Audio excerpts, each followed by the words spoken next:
এটা একটা সম্পূর্ণ ভিন্ন ট্র্যাকে ভিডিওটা করতে এসেছি। মানে অনেক দিন ধরেই দেখছি হুলুস তুলুস হচ্ছে, তো সেই জন্য আমারও কিছু বক্তব্য রাখতে ইচ্ছে করছে, আর তাই জন্যই এসেছি। প্রথম কথা হচ্ছে, কিছু কিছু ক্রিয়েটারদের বক্তব্য আমার কমেন্ট বক্স থেকে কমেন্ট চুরি হয়, আবার কিছু কিছু ক্রিয়েটারের বক্তব্য আমার কমেন্ট বক্স দেখে অনেকে কমেন্ট নিয়ে ভিডিও করে বলছে। আচ্ছা, কমেন্ট বক্স কি, ভিডিও কি? তারা কি প্রাইভেটলি তাদের কমেন্ট বক্সে কমেন্ট করে, সেগুলো কি তাদের হয়ে যায় এরম ব্যাপার? কমেন্ট মানে কি? বক্তব্য কাদের? ভিউয়ার্সদের। যার ভিডিও দেখছে সেই ভিডিওর বেস করে তারা কিছু কমেন্ট লিখে যাচ্ছে, আবার কিছু তথ্যও দিয়ে যাচ্ছে, এরকম করছে, তাই তো? কিন্তু প্রত্যেকটা জিনিস পাবলিকালি আছে, সে কমেন্ট বক্স হোক ভিডিও হোক। তাহলে একটা ব্লগারের কমেন্ট বক্স দেখে সেই কমেন্ট তুলে যদি লোকে ভিডিও করতে পারে, তাহলে কোনো কন্ট্রোভার্সি ক্রিয়েটারের ভিডিওতে যদি কেউ কমেন্ট লিখে যায়, সেটা চুরি হচ্ছে। মানে চুরি সেটাই হয় যেটা লুকানো থাকে। তাহলে কেউ যদি বলে আমার কমেন্ট বক্সের কমেন্ট চুরি হচ্ছে, বা কেউ যদি বলে আমার কমেন্ট বক্সের কমেন্ট নিয়ে ভিডিও করছে, কমেন্ট বক্সের কমেন্ট যদি হাইড করে রাখার ইচ্ছে থাকে, তাহলে পুরো কমেন্ট বক্স হাইড করে রাখো। তোমার কমেন্ট তুমি শুধু দেখবে আর নিজে ভিডিও করবে, তাহলে কেউ দেখতে পাবে না। পাবলিকালি কমেন্ট বক্স খোলা থাকলে সেখানে যদি সেই কমেন্টার মধ্যে কোনো কিচ্ছু কন্ট্রোভার্সিয়াল থাকে, আলবাত সেটা নিয়ে ভিডিও করব। তাতে না চুরি হচ্ছে, না তো আমার কমেন্ট বক্সের দিকে সবার লক্ষ্য আছে। ঠিক আছে, এ দুটোই কোনোটাই হচ্ছে না। ঠিক আছে, ব্লগারদের কমেন্ট বক্স নিয়ে সবাই একেবারে সারাক্ষণ করে যাচ্ছে। আর কন্ট্রোভার্সি ক্রিয়েটাররা কীরকম, তাহলে তুমি চিন্তা করো। কিছু কিছু কন্ট্রোভার্সি ক্রিয়েটার ব্লগারদের ভিডিও দেখে কন্টেন্ট করবে, তাদের কমেন্ট বক্স দেখে কন্টেন্ট করবে, তারপরে আশেপাশে ভিউয়ার্সরা তথ্য দেবে, সেটা দিয়ে কন্টেন্ট করবে, সমস্ত করবে। কিন্তু তাদের কমেন্ট বক্সে যদি কেউ দেখে বা সেটা নিয়ে ভিডিও করে, তাহলে ফেটে চৌচির হয়ে যাচ্ছে। কি আশ্চর্য এদের মানসিকতা, আমি শুধু অবাক হয়ে যাই। মানে নিজেদেরকে না এখন সবাই রাজা উজির ভাবতে শুরু করেছে, সবাই নিজেদেরকে রাজা উজির ভাবতে শুরু করেছে। আই অ্যাম দ্য বস, আমি আমার এই লেভেল, আমার সেই লেভেল। আরে লেভেল সব বোঝা যাচ্ছে কার কি লেভেল, বারবার করে বলতে হয় না আমার এই লেভেল, আমার ওই লেভেল, আমার সেই লেভেল। এখানে দুটো জিনিস ম্যাটার, সেটা হচ্ছে তোমার ভিউজ কত হচ্ছে, তুমি রেভিনিউ কত আর্ন করছো, এই দিয়েই এখানে মানুষকে মানে। তুমি যদি বাড়িতে কি হও, তোমার কি লাইফস্টাইল, এখানে বড় কথা নয়, কারণ তুমি লাইফস্টাইল ব্লগার নয়, তুমি কন্ট্রোভার্সি ক্রিয়েটার। তোমার বাড়ির লাইফস্টাইল, তুমি হিরো হতে পারো, তুমি বস হতে পারো, এখানে সেটা ভ্যালু নয়। ভ্যালু হচ্ছে তোমার কন্টেন্ট, আর সেখানে ভিউজ হচ্ছে কিনা সেটা ম্যাটার। ঠিক আছে, এর বাইরে অন্য কিছু জিনিস মানুষ এখানে দেখতে আসে না। ঠিক আছে, এটা বললাম। এবার যেই ট্র্যাকে ভিডিও করতে এসেছি সেটা নিয়ে বক্তব্য রাখি। বেশ কিছুদিন ধরে দেখছি যে 2-4 জন মিলে হচ্ছে আমাদের বোতলকে সাপোর্ট করছে, করতেই পারে। এখানে এরকম নয় যে, ব্যাপার হচ্ছে কেউ কাউকে সাপোর্ট করে ভিডিও করতেই পারে, কিন্তু যেটা করা হচ্ছে সেটা কি? সেটা হচ্ছে কাউকে সাপোর্ট করতে গিয়ে সে যে নোংরামিগুলো করছে সেগুলোকে সাপোর্ট করা হচ্ছে। এখন ব্যাপারটা হচ্ছে যে তাদের বক্তব্য বোতলকে নিয়ে বলা হচ্ছে, বোতলকে এইভাবে বলা যায় না। একটা ছেলে একটা মেয়েকে এইভাবে বলতে পারে না নতুন আইনের নিয়মে, ভালো কথা। তো এবার আমার বক্তব্য, নতুন আইনের নিয়মে একটা মেয়ে কি আর একটা মেয়েকে নোংরা কথা বলতে পারে? কারণ এমন তো নয় যে বোতলকে নিয়ে শুধু বাজে কথা বলা হচ্ছে আর বোতল স্পিকটি নট হয়ে আছে। বোতল কিন্তু যাকে নিয়ে কন্টেন্ট করার তাকে নিয়ে সেই লেভেলের নোংরামি কন্টেন্টই করে যাচ্ছে, তার পুরনো কথা স্মৃতিচারণ করছে, তাকে নিয়ে অসভ্য, জানোয়ার, বেজন্মা, হ্যানা ত্যানা ধরনের কথা বলে যাচ্ছে। তাহলে আজকের যদি আমি ধরে নিই তর্কের খাতিরে যে বোতলকে নিয়ে ভিডিও করছে সে একজন পুরুষ মানুষ বলে তার জন্য নিয়ম আছে, তার জন্য স্ট্রিক্ট আইন আছে, তাহলে বোতল একটা মেয়ে বলে সে একটা মেয়েকে নিয়ে বাজে কথা বলবে, সেটার জন্য কোনো আইন নেই? এরকম কি হতে পারে? আর আইন সবার জন্য সমান, ছেলে কি মেয়ে বলে কথা নয়, সবার জন্য সমান। কিন্তু কথা হচ্ছে কাকে বলছি, এখানে কন্টেন্টের উপর নির্ভর করে কিন্তু চলছে। এখানে এমনি কিন্তু বাইরের কোনো লোককে এই মেল যিনি আছেন তিনি বাজে কথা বলছে তা কিন্তু না, কন্টেন্টের উপরে ভিত্তি করে কিন্তু বলা হচ্ছে। এবার ইনি যদি বাজে কথা বলেন, যাকে বলছে সে কি অন্য ভদ্র কথা বলছে যাকে নিয়ে কন্টেন্ট করছে? না তো। তাহলে তুমি যদি অন্যজনকে ইট ছোড়ো তুমিও পাটকেল খাবে। এইভাবে কিন্তু কন্টেন্ট ওয়াইজ চলছে। তো এইখানে কোনো থার্ড পার্সন এসে সেই জায়গায় মানে মিউচুয়াল আন্ডারস্ট্যান্ডিং করতে যাওয়ার ইন্টারেস্টটা রাখে কেন, আমি তো এটা বুঝে পাই না। মানে ধরো আমি একজনকে কন্টেন্ট করছি, আর একজন আরেকজনকে কন্টেন্ট করছে, এবার আমাকে অন্যজন কন্টেন্ট করছে, তো সেইখানে কেউ কি বলেছিল যে ওর সঙ্গে আমার মিউচুয়াল আন্ডারস্ট্যান্ডিং করিয়ে দাও? বলেছিল কি?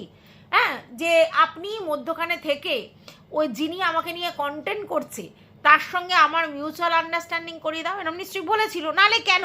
মানে আমার হিডেন ইন্টারেস্টটা কি দুটো কন্টেন্ট ক্রিয়েটারের মধ্যে মিউচুয়াল আন্ডারস্ট্যান্ডিং করাবো কেন? যদি না সেই কন্টেন্ট ক্রিয়েটাররা আমাকে বলে যে ভাই আমরা মিউচুয়াল আন্ডারস্ট্যান্ডিংয়ে যেতে চাই, নাহলে কেন মিউচুয়াল আন্ডারস্ট্যান্ডিংয়ে যাওয়ার কথাটা হলো? এইবার কথাটা হচ্ছে একজনকে না জানিয়ে, মানে শুনছি যে যেই মেল ক্রিয়েটারের কথা তাকে কিন্তু জানানো হয়নি আগে থাকতে যে আমরা তোমাকে নিয়ে একটা মিউচুয়াল আন্ডারস্ট্যান্ডিংয়ে বসবো, তাকে কিন্তু বলা হয়নি, তার পারমিশনও রাখা হয়নি। তাহলে তার বকলমে বা তার ভিএফে তারা কি করে এই জিনিসটা করলো যে ভাই ওর থেকে কোনো পারমিশনের দরকার নেই, আমরা বললেই ও বসবে, আমরা বললেই ও বসবে? কারণটা কি? কারণ কোনো এক সময় তার কোনো আইনি ঝামেলায় সে পড়েছিল, তো তাদের কাছ থেকে কোনো রকম হেল্প নিয়েছে, তাই তো? এবার প্রথম কথা হচ্ছে আইনের জন্য তো অ্যাডভোকেটরা রয়েছে, তো আমি যদি কোনো আইনি ঝামেলায় পড়ি আমি অ্যাডভোকেটের কাছে যাব, ফিজ দিয়ে তাকে আমার জন্য রাখবো, তাই না? কারণ আমি লয়ের ব্যাপারটা বুঝি না। সেক্ষেত্রে আমার মনে হয় বাইরে তো অনেক লয়ার আছে, তাহলে এই পার্টিকুলার কারোর কাছে যাব কেন? প্রথম কিসের জন্য? এখানে তো কোনো চেনা পরিচিতির ব্যাপার নেই, ঠিক আছে? এবার যদি বা যাই তাহলে সে নিশ্চয়ই তার মিনিমাম ফিজ নিয়ে আমার জন্য যা করার আইনি ব্যবস্থা করেছে, নাকি না উইদাউট ফিজ কনসাল্ট করেছে, আমি জানি না এটা, ঠিক আছে? কারণ আমার তো পক্ষে জানা সম্ভব নয়। যদি উইথ ফিজ করে, মানে টাকা পয়সা নিয়ে যদি কোনো সলিউশন বলে দেয়, তাহলে তো সে তার প্রফেশন করেছে, কোনো কিছু বলার নেই। আর উইদাউট ফিজ যদি কাজটা করে ভাই ভেবে বা দিদির মতো যদি করে থাকে, তাহলে সেক্ষেত্রে বলবো যে কেন, একটা লয়ারের একটা প্রফেশন আছে, সে টাকা দিয়ে সেই কাজগুলো করে, তার বাইরে সে উইদাউট ফিজ সে কাজটা করেছেই বা কেন? প্রথম যদি করে থাকে যে কাউকে হেল্প করেছে, তার মানে কি সেই হেল্পের বিনিময় সে সারা জীবন তার উপরে কর্তৃত্ব ফলাবে? আর সেই যার কে উইদাউট ফিজ কাজ করে দিয়েছে তাকে সারা জীবন তাদেরকে ওবে করে চলতে হবে? এরম ব্যাপার? সে যা বলবে সেটা শুনতে হবে? সেটা তার কন্টেন্টের বিরুদ্ধের কাজ হোক, তার মানসিক বিরুদ্ধের কাজ হোক, তার মানে মানসিক ইচ্ছার জায়গার বিরুদ্ধের কাজ হোক, তাও তাকে শুনতে হবে? এরম কোনো ব্যাপার আছে? এখানে তো কেউ কাউকে দাসখত লিখে দেয়নি যে তোমার কথাটা আমি শুনতে বাধ্য। আর আরেকটা জিনিস দেখো, এই কন্ট্রোভার্সি জোন, এই ব্লগার জোন, যাই হোক, এখানে ভিডিও করতে এসেছি আমরা কন্টেন্টের জন্য, এটাই আমাদের কন্টেন্ট, ঠিক আছে? কারোর যদি সত্যি আমাদের কন্টেন্ট পছন্দ না হয় তারা আমাদের কন্টেন্ট স্কিপ করে যাবে, ঠিক আছে? আর নচেত কি করবে, যে এই আমাদের কন্ট্রোভার্সি জোন বন্ধ করবার জন্য যদি তাদের কোনো পাওয়ার থাকে, সেই পাওয়ারে টোটাল কন্ট্রোভার্সি জোন বন্ধ করিয়ে দেখাবে যে ভাই এই কন্ট্রোভার্সি জোনটা থেকে প্রচুর নোংরামি হয়, প্রচুর বাজে কথা হয়, তো ভাই সব কন্ট্রোভার্সি ক্রিয়েটারদের ভিডিও করা বন্ধ করে দেবো। করে দিক, অসুবিধা তো কিছু নেই, তাই না? যদি কারোর মনে হয় যে সে তার আইনি ক্ষমতার দ্বারা কন্ট্রোভার্সি জোন বন্ধ করে দিতে পারে, বা কন্ট্রোভার্সি জোনের সমস্ত ক্রিয়েটারদের কন্ট্রোভার্সি বন্ধ করে দিতে হবে, এমন কোনো কাজ করতে পারে, সেটা ডেফিনেটলি করতে পারে, সেটা নিয়ে কারোর কিচ্ছু বলার নেই। কিন্তু কথাটা হচ্ছে আগে তো ঘর শাসন করতে হবে, তারপর তো পর শাসন করতে হবে। তো ঘরে আমি দেখছি গালাগালি খিস্তিবাজ সমস্তদের আতুর ঘর। আমার ঘরে দেখছি গালিবাজ, গালাগালি দেওয়া, খিস্তিবাজ, তাদের আমার আতুর ঘর। তো আমি পরকে কি করে শাসন করতে যাব? আমার ঘরেই তো এগুলো আছে। আর যদি বন্ধ করতে হয় তা নিশ্চয়ই কোনো একজন পার্টিকুলারে কারোর বন্ধ করতে হবে না, প্রত্যেকটা লোকের বন্ধ করতে হবে, তো সেটা করতে হবে। এখানে বসে তো কিছু বলে লাভ নেই। আর ইগো এখানে কিসের ব্যাপার? এখানে কেন ইগো? আর সেটা হার্ট হওয়ার ব্যাপার কি? এখানে কেউ মায়ের পেটের ভাই, মায়ের পেটের বোন, মায়ের পেটের দিদি নয়। এখানে প্রত্যেকে একে অপরের সঙ্গে যুক্ত হয়েছে কিভাবে? কেউ ভিডিও করে আর কেউ ভিডিও দেখে। কারোর ভিডিও ভালো লাগে, কারোর ভিডিও ভালো লাগে না। তো এবার কি হয়, কিছু কিছু ভিউয়ার্স আছে যারা একটু প্যাম্পার্ড হতে ভালোবাসে, বা একটু পাত্তা পেতে ভালোবাসে, একটু রেসপেক্ট ফিল করাবে এটা করতে ভালোবাসে, তো তো এই সবগুলোর থেকে তাদের মধ্যে একটা রিলেশন তৈরি হয়। আবার কিছু ভিউয়ার্স আছে ধরো আমাকে পছন্দ করে না, তো আমার এগেনস্টে যারা ভিডিও করে তাদের ওখানে গিয়ে বেশি বেশি থেকে তাদের প্রতি তাদের আবার একটা ফিলিংস গ্রো হয়েছে। মানে আমি যাই ভিডিও দিই আমার এগেনস্টে ধরো সে ভিডিও করছে, সেই করে করে তাদের একটা ফিলিংস গ্রো হয়েছে। এইভাবে তো রিলেশন, এখানে তো কেউ কাউকে চেনার রিলেশন নয়, কেউ কাউকে ভালোবেসে তো সেই জায়গার রিলেশন নয়, এটা তো ভার্চুয়াল জগতের রিলেশন। তাহলে সেখানে কোথা থেকে এত এক্সপেকটেশন, আমার ইগো হার্ট যেন না হয়, আমাকে যেন সেই রেসপেক্ট দেয়। কেন? রেসপেক্টফুল কাজ করলে নিশ্চয়ই রেসপেক্ট পাবে, কিন্তু রেসপেক্টের কাজ না করে আমি জোর করে রেসপেক্ট আদায় করব, এটা কখনোই পসিবল নয়, প্রথম। দ্বিতীয় কথা হচ্ছে যে আমি যদি সত্যিই রেসপেক্টেড পার্সন হই, আমাকে লেকচার মারতে হবে না, আমাকে দম্ভ দেখাতে হবে না, আমি এই করে দেবো, আমি সেই করে দেবো, আমি এই করেছি সেই করেছি বলতে হবে না। কে ভ্যালুয়েবল আর কে মুখে মারিতং জগতং, এটুকুনি বোঝার মতো সেন্স মানুষের আছে, ঠিক আছে? আচ্ছা, এইবার কথা হচ্ছে অনেকে ভয় পায়, অনেকে ইগনোর করে, ঝামেলার মধ্যে পড়তে চায় না, অনেকে যে ভয় পায়। দরকার কি আছে? আমি কন্টেন্ট করতে এসেছি, আদা ব্যাপারই আমি, জাহাজের খবর নিয়ে লাভ নেই। আর সব থেকে বড় কথা, আমি আমার কন্টেন্ট করব, আমার কেটে পড়বো, আমার এত ফালতু হেডেকের মধ্যে যুক্ত হয়ে কী লাভ আছে? বা কেন হ্যারাসমেন্টের ক্ষেত্রে যাব, এই জন্য অনেকে ব্যাপারটা থেকে বেরিয়ে এসেছে। কিন্তু তার মানে এই নয় আমার উপর সমানে কেউ মানে দেখাবে আর কি কর্তৃত্ব, আর আমাকে সেটা মেনে নিতে হবে। আমাকে যদি কোনো একদিনের জন্য উপকার করে, আমি নিশ্চয়ই চিরকৃতজ্ঞ যে আমাকে উপকার করেছে, কিন্তু সেই উপকার করেছে বলে সে আনওয়ান্টেড কথা আমাকে ঘাড়ে চাপিয়ে দেবে, আমাকে সেটা চেপে নিতে হবে কেন? আমি তো এখানে কারোর সঙ্গে নেগোসিয়েশন করতে আসিনি, টাই আপ করতে আসিনি। এখানে যদি দুজন ক্রিয়েটার বলে যে না আমরা দুজনের মধ্যে নেগোসিয়েশন করতে চাই, তাহলে ব্যাপারটা আলাদা ছিল। বাট আমার তরফ থেকে যদি কোনো নেগোসিয়েশনের বার্তাই না যায়, তাহলে আমাকে কেন জোর করে ফোন আলাপ করতে হবে বা কনফারেন্সে থাকতে হবে এবং আমার তাদের সঙ্গে নেগোসিয়েশন করতে হবে কেন? আমি যার সঙ্গে কন্ট্যাক্ট রাখতে চাইছি না, যার সঙ্গে যোগাযোগ করতে চাইছি না, তার সঙ্গে ফোন আলাপ কনফারেন্স কেন আমাকে করতে হবে? কিসের জন্য? এটা তো কোনো মানে নেই না।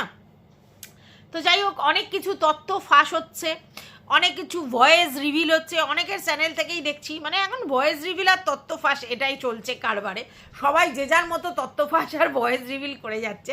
তো দেখছি অনেক কিছু বলা হচ্ছে, অনেক কিছু বোঝানো হয়েছে, অনেক কিছু এটা ওটা সেটা বলা হয়েছে। আচ্ছা, তারপরে অনেক কিছু কেস আসছে, কে নাকি 10,000 টাকা নিয়ে অনেক কিছু করে, কে নাকি হচ্ছে তোমার হচ্ছে খাওয়া দাওয়ার জন্য 10,000 টাকা কী সব হচ্ছে, এসব শুনছি। নানা তথ্য আসছে, নানা কিছু জিনিসপত্র আসছে। দেখো, কোনটা সত্যি কোনটা মিথ্যা সেটা বড় কথা নয়, কে বলেছে সেটা বড় কথা নয়, কিন্তু আমরা এটা দেখছি যে ভাই কোনো একজন বলেছিল আমার সম্বন্ধে যখন আমার অ্যান্টি ছিল এবং সেই লেভেলের এক্সট্রিম পার্সোনাল অ্যাটাক করেছিল, আজকে তারা আবার বন্ধু হয়ে গেছে। এই কন্ট্রোভার্সি জোনে আজ যে আপন কালচে পর, আজকের আমার সঙ্গে যার বন্ধুত্ব কালকের আমার তার সঙ্গে শত্রুত্ব হতেই পারে, কন্টেন্ট রিলেটেড হিসেবে এটা হতে পারে, কিন্তু আমি কাউকে পার্সোনাল অ্যাটাকটা এমন জায়গায় করে রাখবো না যাতে পরবর্তীকালে তার সঙ্গে আমার যখন আবার একই কন্টেন্টে কাজ করতে যাই আমার লজ্জা লাগে যে ভাই আমি এর সম্বন্ধে এত এরকম বলে রেখেছি, যার কোনো প্রুফ কিন্তু কেউ দিতে পারছে না। এগুলো সবই মৌখিক কথা, এগুলোর কোনো প্রুফ ওইভাবে আসছে না, সবই মৌখিক কথা, এ বলেছে ও বলেছে সে বলেছে। তাহলে এইগুলো করার কি মানে? পার্সোনাল অ্যাটাক করে রাখবো এই এক্সট্রিম লেভেলে যে পরবর্তীকালে যখন আমরা এক কন্টেন্টের উপর কাজ করে একদিকে থাকবো, পজিটিভ দিকে থাকবো, তখন আমাদের ঝামেলা বাড়বে। তারপরে শুনছি কিছুদিন আগে এক কন্টেন্ট ক্রিয়েটার হচ্ছে বোতলকে নিয়ে খুব উচ্ছ্বসিত ছিল, তাকে নিয়ে খুব প্রশংসা করছিল, খুব খুব খুব খুব খুব তাকে নিয়ে বলছিল। তখন তারপরে আবার তার কাছে একজন দিদি ছিল, আজকের আবার সেই দিদি তার সঙ্গে একবার সেই লেভেলের ঝগড়াঝাটি হচ্ছে, একে বাজে বলছে, ওকে বাজে বলছে, এ ওর জায়গা নিয়ে বলছে, ও ওর জায়গা নিয়ে বলছে, মানে সেই লেভেলের হয়ে যাচ্ছে। মানে আমি ভাবি যে মানে কি না কি ওয়াইটির মধ্যে হচ্ছে, মানে যে যার মতো তাল খুঁজছে, মানে কন্ট্রোভার্সির নামে ছ্যাঁচড়ামো যেটা বলে সেটা হচ্ছে, মানে কোনো কন্টেন্টে ফোকাস নয়, শুধু নিজেদের মধ্যে খেয়ে হচ্ছে।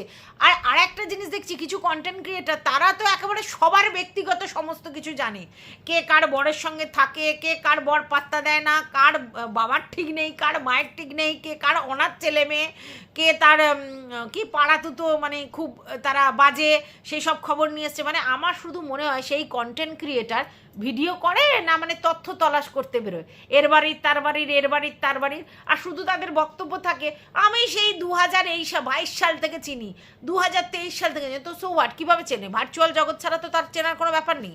ভার্চুয়াল জগৎ দু একবার হয়তো দেখা সাক্ষাৎ হতে পারে, তাতেই সব চিনে গেল, বুঝে গেল, জেনে গেল।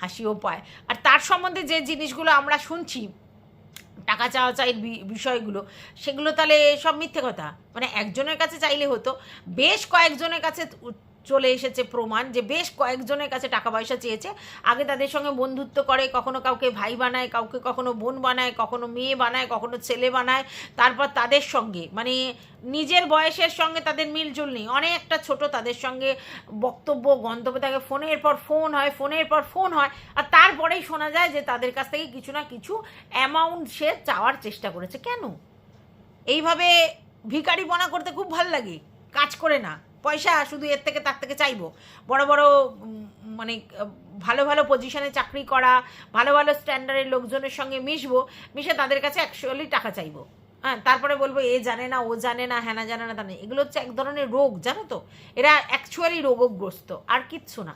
তো যাই হোক, দেখছি তাই। তো আমি আবারও বলছি, সম্মানটা না নিজেকে অর্জন করতে হয়, এমনি এমনি কেউ কাউকে সম্মান দেয় না। আর এত সবসময় যদি এত সেন্সিটিভ হয়, এত ইগো নিয়ে মানুষ চলে, তাহলে খুব মুশকিল, প্র্যাকটিক্যাল হতে হয়। এত ইগো কিসের, কেনই বা এত ইগো? আর এখানে কে কার ভাই, কে কার বোন, এটা পুরোটাই কন্ট্রোভার্সি ওয়ার্ল্ড, যেখানে পুরোটাই ভার্চুয়ালি চলে। আজকে যার সঙ্গে আমার আড়ি আছে, কাল আমার তার সঙ্গে ভাব, আবার কালকে তার সঙ্গে ভাব, তো তার সঙ্গে আড়ি। এখানে সবাই দোগলা, কিন্তু নাম হয় শুধু দোগলা চুনার। যে দোগলা চুনার দোগলামি করে, কিন্তু আড়ালে আপডালে দেখবে সবাই দোগলা, সবাই সবার নামে বলেছে, আবার সবাই সবার নামে পিতলামো করতে শুরু করেছে। এটাই এই জোনে যারা কাজ করে তাদের মানে অ্যাকচুয়ালি নেচার। আজকে তোমার মনে হচ্ছে একেবারে চটকে রেখে দিই, আর কালকে হচ্ছে তোমার থেকে ভালো কিছু নেই। কিন্তু এখানে কিছু লোকজন আছে, ভিউয়ার্সরা, তারা কিভাবে যে ওর এগেনস্টে ছিল মানে সারা জীবন ওর এগেনস্টে কথা বলবে, ঠিক আছে? যেই না বললে তখন বলে বাবা তোমার মনে এই ছিল, তুমি তো এগেনস্ট ছিলে, এখন আবার মিল হয়ে গেল, বাবা রে বাবা, সেই নিয়েও ঝামেলা। এবার আজকের আমি যেহেতু বলেছি যে ম্যান্ডি আর বোতল দুজনে চেষ্টা করছে মারুর দিকে যেতে, অমনি ম্যান্ডি এসে কমেন্ট করেছে একদম ভুল প্রচার করবে না, একদম ভুল প্রচার করবে না। তাহলে কারা যেন বলছিল আমি নাকি ম্যান্ডিকে এখন চাটছি, তাহলে ম্যান্ডি এসে আবার এরম কমেন্ট লেখে। তো যাই হোক, এই ভিডিওটা আমি এই পর্যন্ত রাখছি। নেক্সট একটা ভিডিও অবশ্যই নিয়ে আসছি বোতলকে নিয়ে, সেই আবার সেই লেভেলে আর্জেন্ট ভিডিও করেছে, ভিডিওটা দেখে তোমাদেরকে নিয়ে মানে কন্টেন্ট করবো, আজকে না কাল সকালবেলা সেই কন্টেন্টটা পাবে। ততক্ষণের জন্য